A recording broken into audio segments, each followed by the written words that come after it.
There's a history of secession or a bid for secession in Nigeria, and it did not start with Ojukwu, right? The idea of secession started before Ojukwu, so I'm just trying to put that out there. So let's get back into some of these things. I mentioned it last week. I just said very briefly. Very quickly. Number one, the first time secession was used as a weapon, or that a people proposed to secede, was in 1950. And they were the Northerners, right? They were trying to get, the North wanted to have 50% of the seats in Parliament. The West was against it, but the East was for it. And one of the reasons they were for it, of course, was that the North threatened to secede in 1950. If they didn't get 50% of the seats, the East allowed that to happen. I already read that last week. Today we're going to talk about the history of secession, then we're going to get on into Ojukwu's stuff itself. But it's important to also not to just make him look like a demon. He's the first person. He's not the first person. As a matter of fact, it was the last of that era. Okay. So let's start with Nigeria Legislative Council debates, 16th September 1950. Let's start with the second Lagos member. That's Dr. the Honorable N. Azikiwe. And this is what Azikiwe said. By the way, Azikiwe was in the same party as the East. He went with the stance of the West, but his party, which was the majority in the East, wanted something else. But let's get into it. Your Excellency, this is Azikiwe. I do not intend to waste the time of the House because my views on this report are incorporated in the minority report signed by myself and my friends, the Honorable, the first and third Lagos members. By the way, Azikiwe was representing Lagos at this point in 1950, which is why I also tell people, whenever you speak and people say things like, oh, we used to have a Hausa person who was the mayor in Enugu in 1950 something, remind them that Azikiwe and many others like Ebube Dike were also in Ibadan in 1952. This was 1950. Azikiwe was already there, representing Lagos. Let's continue.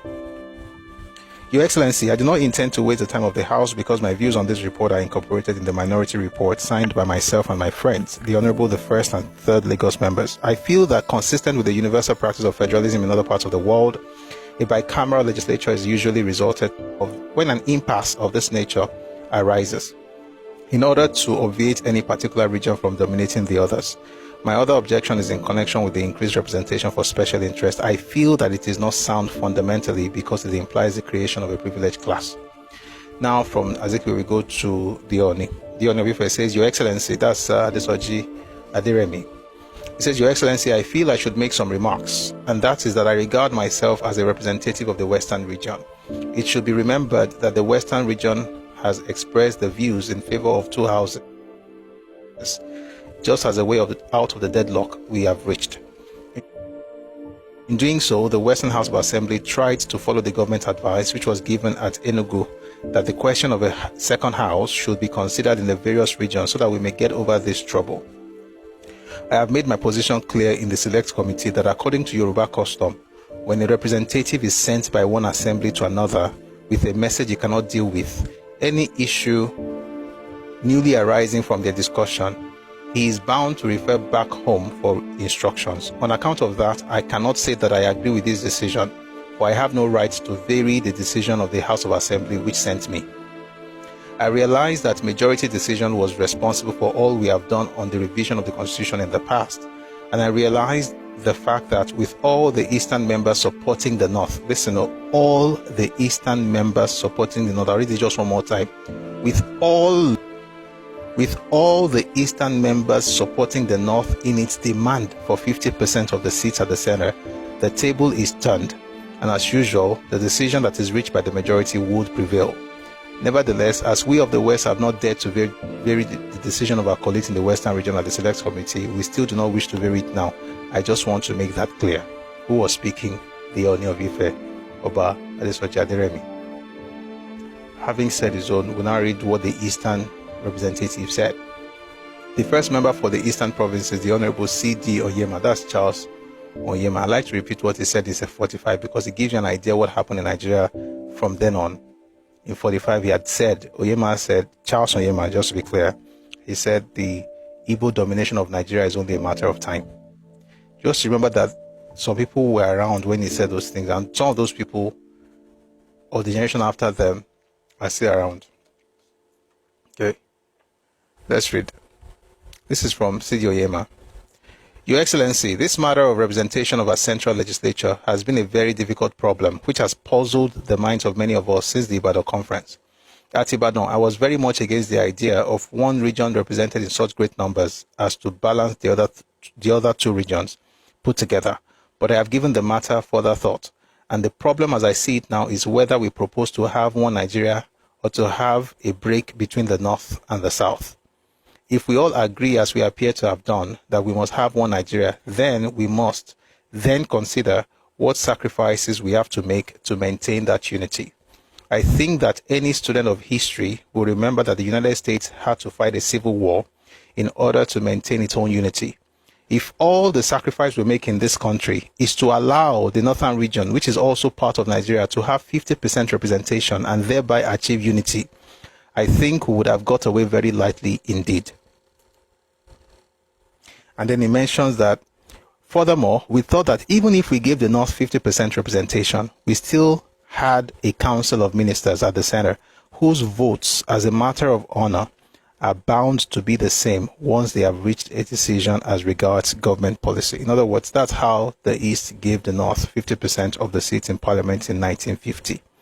When the North got that, they never want to let it go, which is why you have the lopsidedness you have in the National Assembly today, as per how the North has more seats than the South. All of these things go back to 1950, which is why I always tell people, when you're about to solve a problem, rather than just be shouting, this is the problem, always look for the cause of the problem. Once you get there, then you're able to tell how not to repeat the mistake. So even if you fix this thing right now, what will make you not to do it? Two things that I see here. Number one is not even the reason. Number one is like pandering.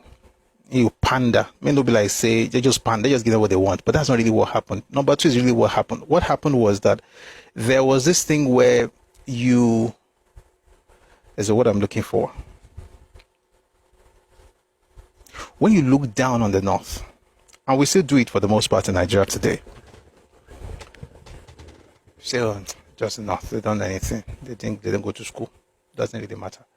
You are doing it to your own detriment. I said we're going to read a book one of these days. It's a book by Ahmadu Bello, his biography, My Life. When they knew, he wrote it there, that they knew at the time that people used to look down on them, but they use it to their own advantage. So all this one, just looking at the North, it doesn't matter. In the name of unity, you concede 50% to 1/3 of the regions. You do yourself. So that's how the East eventually gave the North power. And they did that because the North threatened to break away. You find that also in the book by Adewale Ademoyiga. The North threatened to secede if that happened. But of course, they got what they wanted. In 1953, they also threatened to secede. And this time it was Azikiwe who gave a speech at Yaba. I'm not going to read that speech, but it's a very long speech because of time. And that's not today's topic. But that was the second time. That was in 1953. So they did not threaten secession in 1950. They also threatened secession in 1953. Next up was the West. We threatened secession. We didn't even do our own threatening or threats. We didn't, issue our threats in Nigeria. We issued our threats abroad. We're telling, it was Chief Awolowo. Papa was telling the British, like, listen, you guys can have another place for your capital. It doesn't have to be Lagos. We'll even put money down. Go find another place. If you're not doing, we'll go secede. Our own secession was not because we wanted anything from anybody. It was because we wanted what was ours. Because Papa saw today that a generation would arise in a particular part of Nigeria without culture and without respect for anything called boundary. And they will say they own the space. Papa saw it in 53 and therefore said, you guys may want to find another place as capital of Nigeria, we will fund it. And if you're not going to agree with us, we're going to just pull ourselves away. This was in 53. Oyinbo came up and said, no, you can't do that. And then they said all kinds of things. They also threatened us. So eventually we chilled. That was in 53. That's the third time. By 63, the East threatened to secede. Why? Because of the census exercise. I mean, first in 61, but they didn't threaten to secede in 61. But in 63, they threatened to secede. You find that in the book by Neville Graham Douglas. It's called Ojuku's Rebellion and World Opinion. We're going to go back to that book very soon. Starts the fourth time, right? 63. In 66, the North threatened to secede again. It's called Operation Araba. That was a counter coup.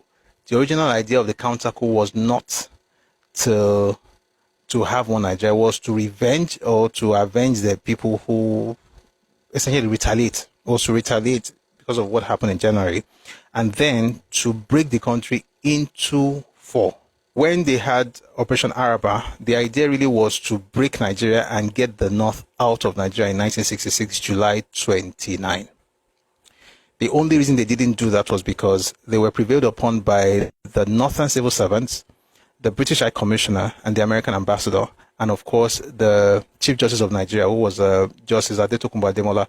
They were the ones who convinced the North not to secede, because at the time the North already moved everything back to the North, commandeering planes to take them back to the North, telling everybody, all the troops, to move to Ilorin because we're going to have their own Northern Republic, so to speak.